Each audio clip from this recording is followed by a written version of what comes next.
बड़ा सवाल ये कि जो कुछ सीरिया में देखने को मिल रहा है, आखिर इसके बाद क्या असद सरकार पलटने जा रही है? क्या असद इन हालात को संभाल पाएंगे? क्योंकि इससे पहले ईरान ने मदद की थी, इससे पहले रूस की तरफ से मदद मिली थी, जहां से अब मदद मिलना असद के लिए मुश्किल नजर आ रहा है। सिचुएशंस देखिए।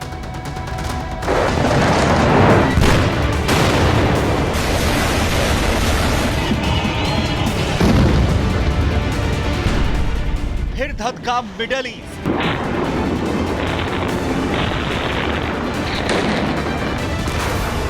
सीरिया में युद्ध किया।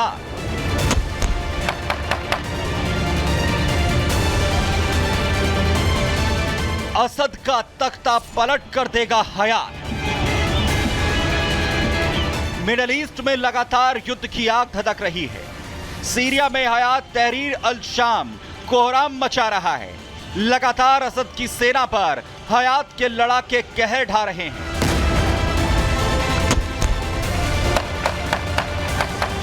दोनों तरफ से लगातार बारूदी बारिश जारी है। एचटीसी का हमला इतना खतरनाक है कि असद की सेना लगातार पीछे हटती हुई नजर आ रही है और विद्रोही गुट लगातार हावी हो रहे हैं। हालात ये हो चुके हैं कि अब तक हुए हमले में अलेप्पो और इदलिब शहर पर लगभग विद्रोही गुटों का कब्जा हो चुका है। असद सरकार को एयरपोर्ट से लेकर स्कूल और अस्पताल तक को बंद करना पड़ रहा है। हालांकि लगातार असद की सेना हयात के लड़ाकों को जवाब देने में जुटी है। लगातार बड़े हमले सीरियाई सैनिकों की तरफ से भी किए जा रहे हैं, लेकिन ये हमले हयात के लड़ाकों को पीछे धकेलने में नाकाफी साबित हो रहे हैं। विद्रोही गुटों ने न सिर्फ अलेप्पो शहर पर कब्जा किया है, बल्कि सैन्य ठिकानों को टारगेट कर सीरियाई सेना को भी खदेड़ दिया है। लगातार लड़ाके सेना के हथियारों पर कब्जा कर टैंकों को सड़कों पर दौड़ा रहे हैं। अलेप्पो के जैसा हाल इदलिब का भी है, जहां पर भी लगातार विद्रोही गुट हावी हैं। लेकिन जिस तरीके से इस हमले को किया गया, उसके बाद लगातार रूसी सेना का साथ सीरिया की असद आर्मी को मिल रहा है। रूसी सेना की तरफ से विद्रोही गुटों पर बड़े हमले किए गए हैं, लेकिन रूस की सेना लगातार इस हमले में सीरिया के साथ खड़ी रहे, ये संभव नजर नहीं आ रहा, क्योंकि वो लगातार यूक्रेन के साथ युद्ध में उलझा है। वही असद सरकार और उनकी आर्मी के लिए दूसरी सबसे बड़ी मुश्किल ये है कि उसका दूसरा सबसे मजबूत साथी ईरान और हिजबुल्लाह भी इस वक्त उसका साथ देने की हालत में नहीं है, क्योंकि हिजबुल्लाह अब इजराइल से मुंह की खाकर बैठा है। वह ईरान की हालत यह है कि वो युद्ध में असद की मदद करे या फिर इजराइल के साथ चल रहे कोल्ड वॉर में खुद को मजबूत करे। लेकिन ये तय है कि इस बार जो विद्रोही गुटों ने चढ़ाई की है, वो सीरिया का इतिहास और भूगोल बदल सकती है। Bureau report, Republic Bharat. तो सीरिया के इतिहास में हुए हमलों में यह सबसे बड़े हमलों में से होगा। और आखिर कैसे सीरिया फोर्सेस को मुंह की खानी पड़ रही है, बड़ी अपडेट आपको बता रहा हूं कि आखिर कैसे विद्रोही गुट खदेड़ रहे हैं लगातार सीरिया फोर्सेस को।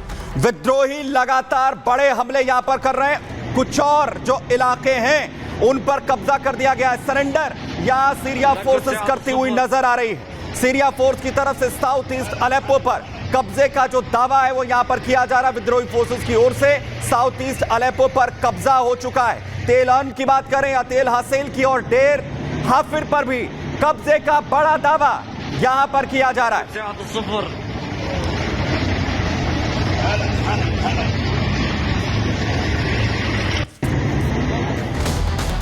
लेकिन बड़ी बात यह है कि आखिर सीरिया क्यों धधक रहा है, ये हालात आखिर सीरिया के क्यों हैं और कैसे इसकी शुरुआत हुई, आपको आइए बताता हूं कि आखिर ये पूरा विवाद क्या है, कैसे इसकी शुरुआत हुई है। दरअसल 2011 जहां से सीरिया में गृह युद्ध की शुरुआत होती है, वहीं 10 साल से लगातार जो असद सरकार उस दौरान जो है वो सल्तनत में थी, उस पर विरोध यहां पर किया जाता है। उसके विरोध की शुरुआत होती है।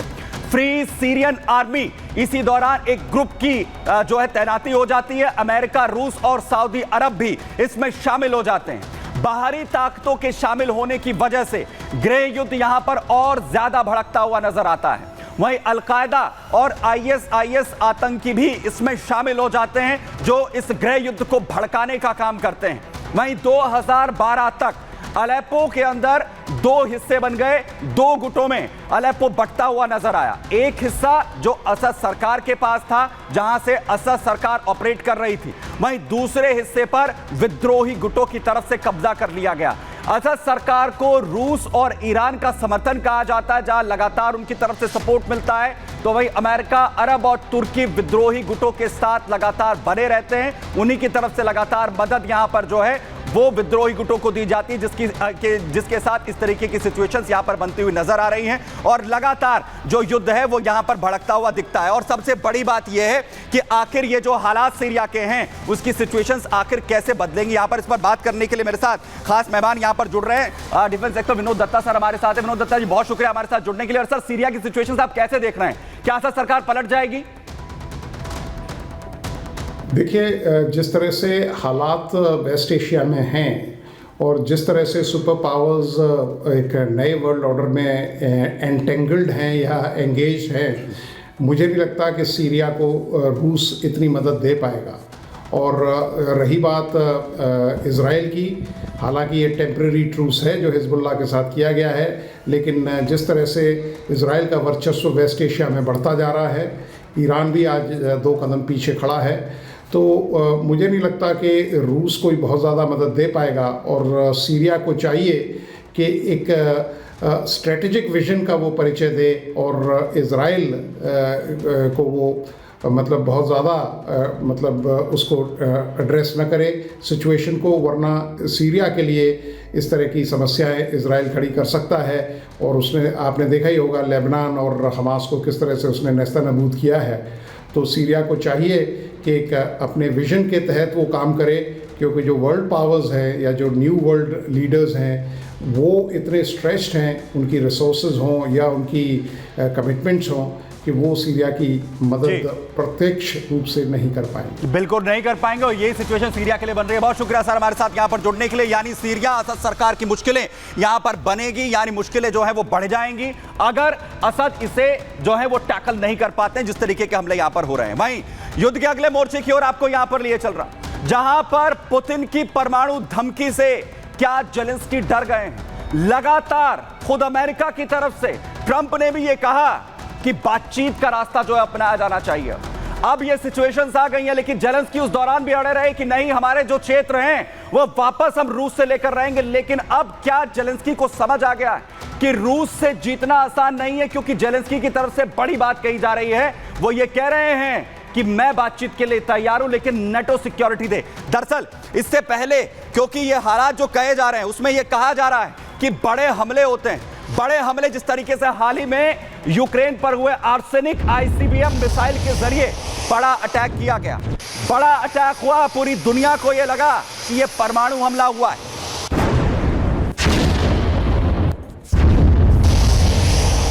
वहीं दूसरी तरफ बड़ा अटैक एक और रशिया करता है कैलिबर के जरिए। कैलिबर मिसाइल से बड़े हमले हुए और यूक्रेन को इसके बाद यह कहा गया कि यह समझ में आया कि आखिर रशिया जो है वो किस तरीके के अटैक्स यहां पर कर सकता है। और ये जो लगातार बड़े हमले हुए हैं, उसके बाद यूक्रेन को ये दिख रहा है कि अब रशिया से अपनी जान अगर बचानी है, जेलेंस्की को ये लग रहा है कि नेटो भी उनकी मदद नहीं कर सकता।